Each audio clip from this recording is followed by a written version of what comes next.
വിലങ്ങാടിനെ വിറപ്പിച്ചത് ഒന്നോ രണ്ടോ ഉരുൾപൊട്ടലല്ല.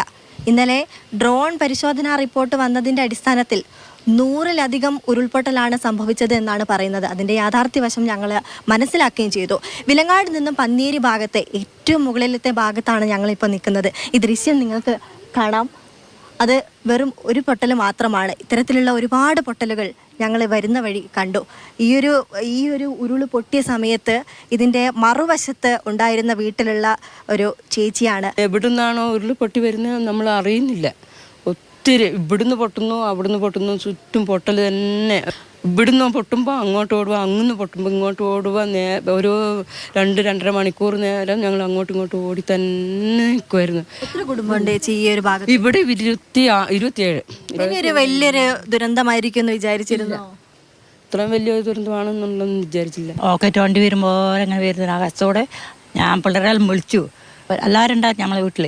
അങ്ങനെ വന്നു, ഒച്ച കേട്ടപ്പോൾ ഓൻ ഓടി വന്നു. മുറ്റത്ത് വരുമ്പോഴത്തേനും രണ്ടാമതും ബോട്ടൽ പൊട്ടി. ഭയങ്കര ഒച്ചയായിരുന്നു. 6 പ്രാവശ്യമായിട്ട് പൊട്ടീനും. അത്ര ഒച്ച ഉണ്ടായിരുന്നു. ഞാനോർത്ത് ഞാൻ പറഞ്ഞു ഇതിലോളി വരുന്നതെന്ന് അറിഞ്ഞിട്ട് ഓടി ഇങ്ങോട്ട് നമ്മൾ ഓടുകയെന്ന് അറിഞ്ഞ അങ്ങോട്ട് ഇവിടെ നിൽക്കുന്ന നമ്മൾ അങ്ങോട്ട് ഓടാന്ന് തന്നെ. എന്നിട്ട് നമ്മളെ മുറ്റത്ത് തന്നെ എല്ലാവരും നിന്നു. പിന്നെ ഉറങ്ങാണ്ടിരുന്ന എല്ലാവരും. ആദ്യം ഒരു പൊട്ടൽ കഴിഞ്ഞു.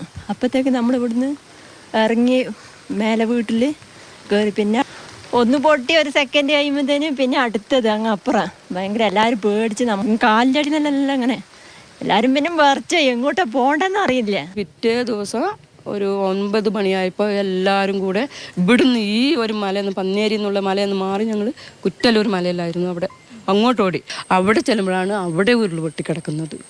എന്നിട്ട് അതിൻ്റെ പിറ്റേ ദിവസം രാവിലെ ഞങ്ങൾ അവിടുന്ന് വിട്ടു. എവിടെയെങ്കിലും ബന്ധു വീടുകളിലോ അല്ലെങ്കിൽ നിങ്ങൾ പിന്നെ സ്കൂളിലേക്ക് മാറാനാണ് അവർ പറഞ്ഞത്.